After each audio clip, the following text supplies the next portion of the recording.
name is Miss Page, and I'm here to tell you the Session 2 Bible story. So, yesterday I know you got to learn about Paul and how he saw a great light. And today we're actually kind of going back in the Bible. We're going back to the Gospel of Matthew to the end. So you can find it in Matthew 28 if you want to look it up with your mom or your dad. And this is what happened right after Jesus died on the cross, and it's the story of after he was buried. So remember when we say a Bible story, that it's not like a made-up story, like a story you might watch on TV or a story you might read in a book. These are true stories, the things that really happened to Jesus and his friends and his followers. And so when you hear this story today, even though so many things happened that were amazing, remember that these were all true and they all actually happened. So in today's story, Jesus had died and he had been buried in a tomb. Now, we don't see tombs today. I kind of made one out of Play-Doh. This isn't a real tomb, it's made out of Play-Doh.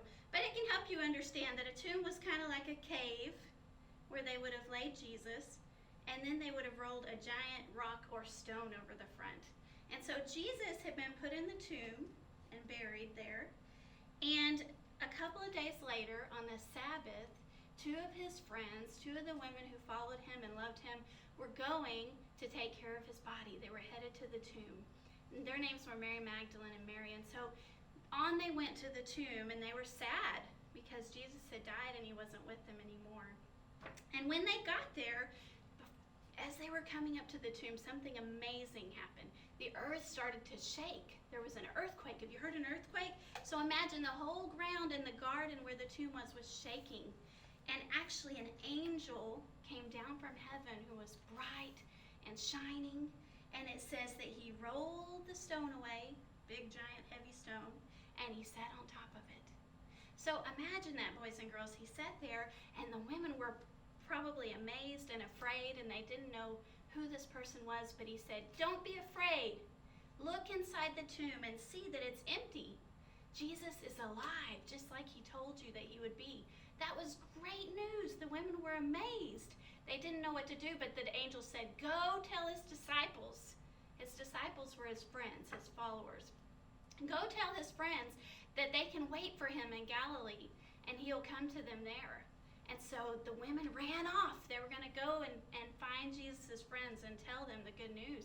And on their way, in the middle of the path, in the middle of where they were running, Jesus appeared right in front of them.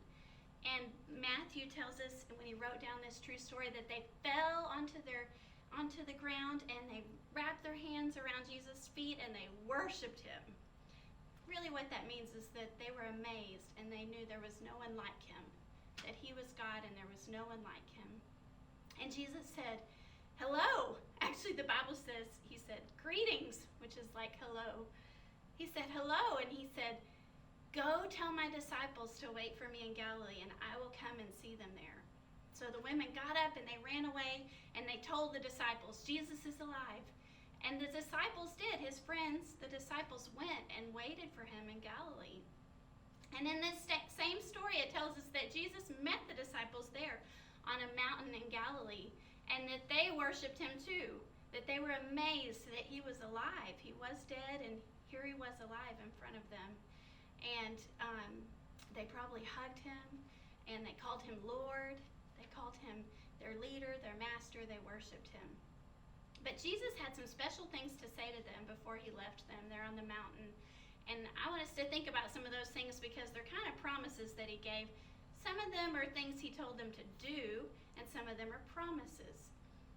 If you know what a promise is, you know it means that someone tells you they're going to do something or say something, or that something's going to happen, and it's really going to happen.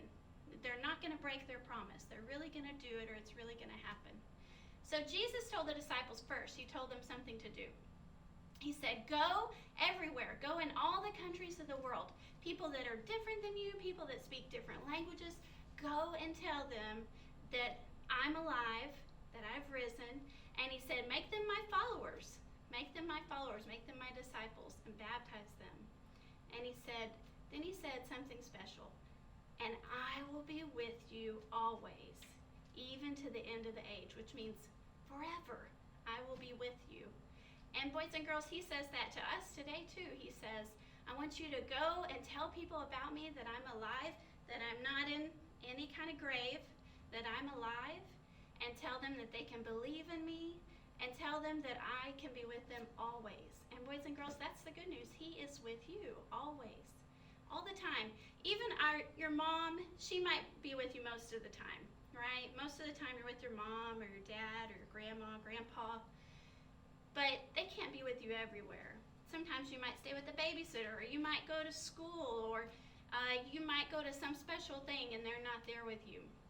But Jesus can be with you every place you go, even at night in your room. If you're ever scared, he can be there with you, and you can talk to him because he's alive and with us. And so even our verse that we're learning this week kind of talks about that. It says, I know that God started a good work in me, and he will complete it. Guess what? The reason that we know that he can complete it and that he's still working on us is because he is alive and he is with us wherever we go. So I want you to think about that, and I want you to thank Jesus for being with you, and learn to talk to him wherever you go, and remember that he's with you. Thanks for joining us today, and I hope you will enjoy the activities that go along with this story with whoever's doing VBS with you. Bye.